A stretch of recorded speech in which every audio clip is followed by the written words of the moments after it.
Hoi hoi, welcome to episode 273 of your favorite daily podcast, A Couple of Things, a podcast about things. On today's episode, we're going to wrap up the conversation on B2B UX and just typo on it, go more into things like metrics and B2B UX and things like that. So stick around. Today's number facts will come in later, but let's get into the episode.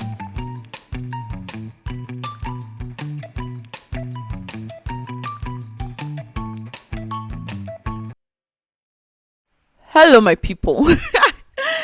Welcome to today's episode. I decided to move the number facts because the intro was getting really long.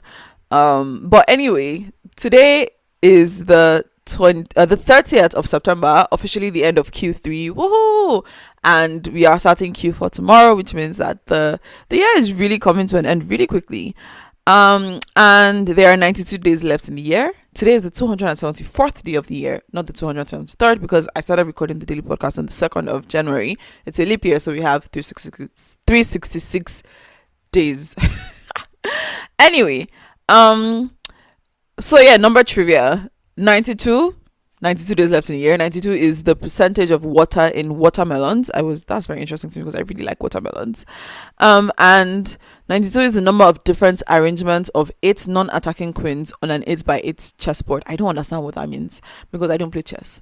But that's a fun fact for you. I'm going to talk about the date, like this day in history fun facts, but later. And you guys, there's so many things that happened on September 30 in history. Like, people were trying to do let's wrap up Q3 with something big. But anyway, that will come in later. Let's talk about B2B UX again. In the previous episodes, I talked about understanding the difference between your buyer and your user, understanding that the buyer can also be the user, and why you should still care about the UX even if the buyer is not the user, and how to easily recruit and gather insights in B2B, because a very big problem that you will face in B2B is just finding people to talk to. Yeah, you find this as well in B2C products, but it's more prevalent and compounded in B2B products. All right, so I want to talk now about like metrics, measuring success, all those kinds of things. I want to start by saying that usually we have these measures that we often look to when we talk about metrics in UX, and some things like task success rates, completion rates, things like that. But in B2B products, this may not always be the best thing to measure. It may not always be the most useful thing, because like I said in yesterday's episode, in B2B products, the end users have to use that product. They have no choice but to use it because it's literally part of their work. So they might complete it, but it doesn't really mean that they want to, or it's a good experience for them. And so that's why we have to be really careful when it comes to the kinds of metrics that we measure. So something more useful could be time on task, although that also has its own challenges as well. So for example, I'm not joking, Microsoft's Office tools, I have cried. Like, actual tears have fallen from my eyes because of so many things I've experienced in using Microsoft's suite of tools, from the OneDrive to email to like so many things. But I still had to keep using it because that's what my organization used. So that was it. And yeah, but we have to still like make sure that people are having good experiences, even though the cost of switching might be high. But if it becomes too bad, people will actually switch. And I think that for B2B, one of the best ways to actually understand how your product is doing, beyond looking at UX analytic tools, which I think are also really great because they're very helpful when you're not really able to talk to people, you can use things like Hotjar, Mixpanel to see what people are doing on the platform, or to see what they are not doing on the platform. But what I think is really important is to focus on metrics that measure ease of completion, and always supporting those with qualitative feedback, using qualitative methods to really understand what you're seeing. Because like I said, you can be seeing high completion rates and high success rates, but the experience is terrible, people are frustrated, everything takes too long to complete, and that can impact user satisfaction, and continuous low satisfaction can lead to people to stop using your product, especially if you're a small startup. Compare that to something like Microsoft Office Suite. Like, people are not really necessarily going to switch from using Microsoft as a service, except it becomes too expensive for them to manage. Because, like, if you built your entire company for years and years and years, and everything is built in like Microsoft suite of tools, you're using Teams, you're using Outlook, you're using OneDrive, SharePoint, everything is really hard to migrate in that instance. So people will stick it out, but you're not Microsoft. People are not going to stick out your terrible experience, right? So it's important to think about that. So yeah, let's talk more about the metrics. So like I said, task completion may not be the best, but you can look at things like the time it takes people to complete certain actions, especially key tasks. So you need to understand what are the key tasks of your platform, and not just from what your team believes that these are the key tasks. This is like based on what people who are using that products, what they're actually trying to accomplish. And so and again, the only way you can get to that is by using qualitative methods, or at least the best way to get to that is by using qualitative methods to understand why are people using this product, what do they want to be able to complete and do, and then you can track how quickly are people able to do those things, and support that further with more qualitative insight to say, oh, people are using more time than we think is necessary to complete these actions on a general level, which you can see from your analytic tools. And then you can do more qualitative research to understand like why is this happening, and then you can then make decisions to improve things or change things and measure against that as well. Because it can be tempting to say that, oh, people are taking too long to complete this, let's just change something. Don't do that. So when you're using metrics, you need to think carefully about how you are using them. You can't just make a decision because you've seen something in Hotjar or in Mixpanel. You need to go beyond that and understand what are you actually seeing, what does what you're seeing mean, right? Another thing that can be really helpful in B2B metrics is to rely on attitude. So many of the metrics we talked about are behavioral metrics, so like what people are actually doing, but you can also look at attitudinal metrics. For example, like there's things like ease of use, the ease of use question, things like the system usability scale, which is much bigger, and I'll put a link to the show notes that talks really about a lot of these attitude metrics that you can look at for your products. Please, not MPS. I don't want to go into a whole thing, but please, not MPS. Okay, maybe I'll do a whole episode about why I hate MPS and why you should not be doing MPS for specific things. But yeah, not MPS, just other kinds of attitudinal metrics, please. Another thing I want to say about metrics is that oftentimes we're looking for this one metric that covers everything. But what I found in working in B2B context, and really in any context, is that most times metrics are contextual. You're not going to be tracking this one metric forever and ever and ever. It's usually based on a predefined time period, a defined time period, a defined scope, and things like that. So maybe you're trying to improve a specific part of your experience, or you want to introduce a new feature.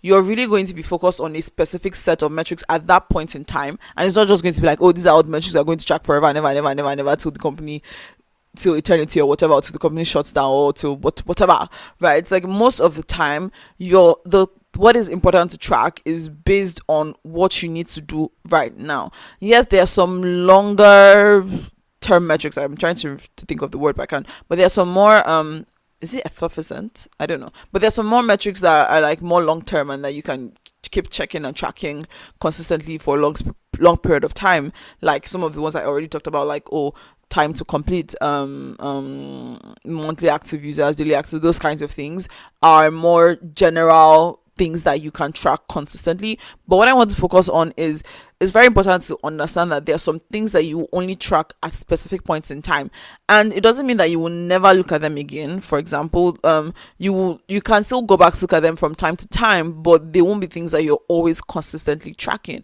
So for example, I'm trying to think of an example I can actually talk about, because NDAs and things like that. But let's say you have an internal tool that helps people submit let's say refund requests. Like why can't I remember the word for this thing, when you pay for something out of pocket that is related to your work, and then you have to request your money back from your company. So let's say that's your company has an internal tool for this. This is not like you're not using a vendor or whatever, and you're seeing that, oh, people are having really serious issues with this thing, with a particular aspect, maybe with like maybe with creating a request. Let's say that's the way people are having issues with. So you track the conversion flow for that particular part of the product, or right, and then you see that people are having issues in this point, so you ask people questions like, oh, what happens when you're trying to do so, can I see how you do this, show me how you do this, blah blah blah, and then you make a change, you do something, and so you look at those metrics again over time at different points, like maybe 1 month into it, you look at the metrics, like are we seeing improvements here, and you talk to the people as well, like, how are they experiencing this change, is it good, is it bad, and then you check again another month later, like those kinds of things. And after that, you probably won't be checking it every month or every week.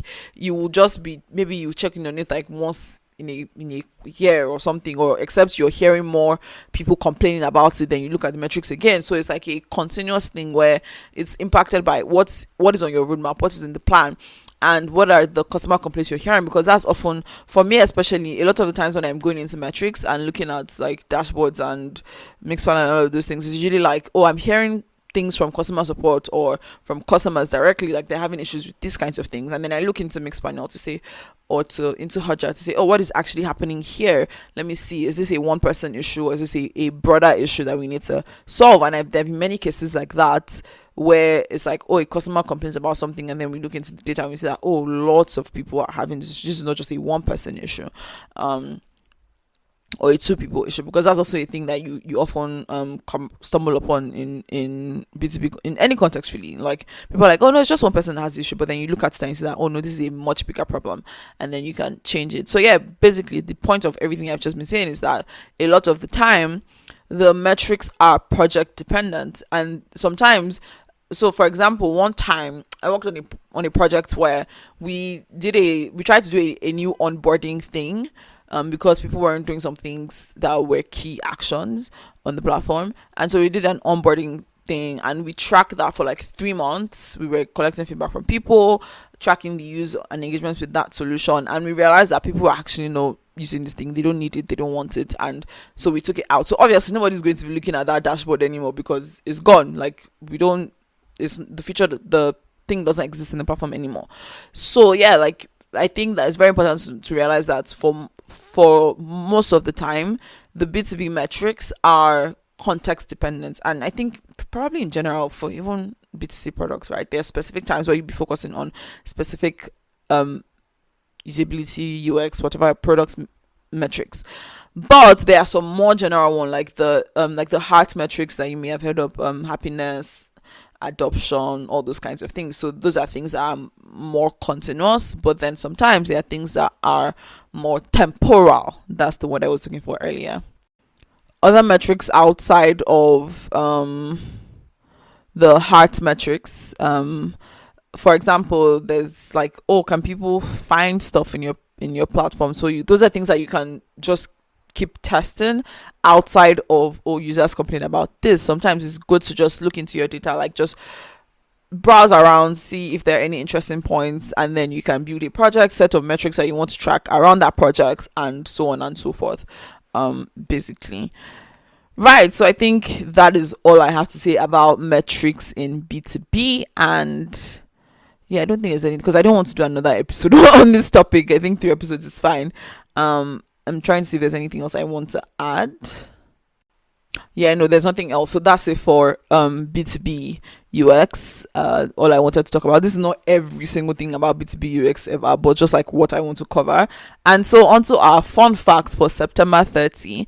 On this day in 1962, James Meredith enters the University of Mississippi, defying segregation. 1962 was not that long ago, you guys. That's just very heartbreaking.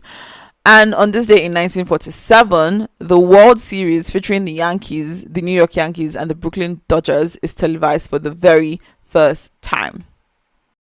And the final fun fact that I have, there are so many more, but I was like, I can't read all these things so much. But the final fun fact that I have is that on this day in 1399, Henry the Fourth was proclaimed King of England.